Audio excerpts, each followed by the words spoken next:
Welcome to the Windows Computer and Technology channel. And something that came to mind, and I would like to also survey users out there about this. I'll call it the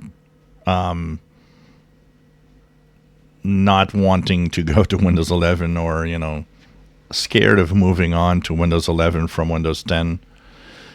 Of all the Windows 10 users that are still on their Windows 10 PC, there's still a number of them that are capable of moving to Windows 11. And some statistics show that there's quite a few numbers of these machines, but that are enrolling apparently in extended support, not wanting to go to Windows 11.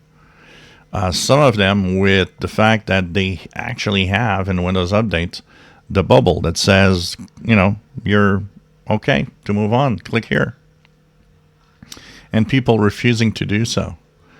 I think there's a lot of people that hear all the negativity around Windows 11, and especially knowing that if you do that upgrade now, you're moving to Windows 11 24H2, and 24H2 had a lot of publicity for the wrong reasons. Bugs. Even now, Patch Tuesday of August ain't helping. And you're wondering how many people just waiting. So, you know what? I'm going to hold on, and I'll push my Windows 11 machine next year, 2026, after the year of support is done. So the question I'll have here is, if your machine is capable of running Windows 11, are you extending Windows 10 another year before you absolutely have to move on? Hoping that 25H2 or even 26H2 next year will be better.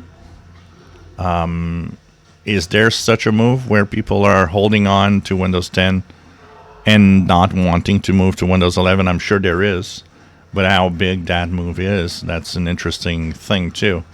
So it's a question for all of you Windows 10 users that have Windows 11 capable computers.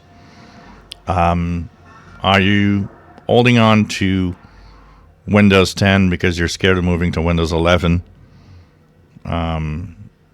Be interesting to see your comments.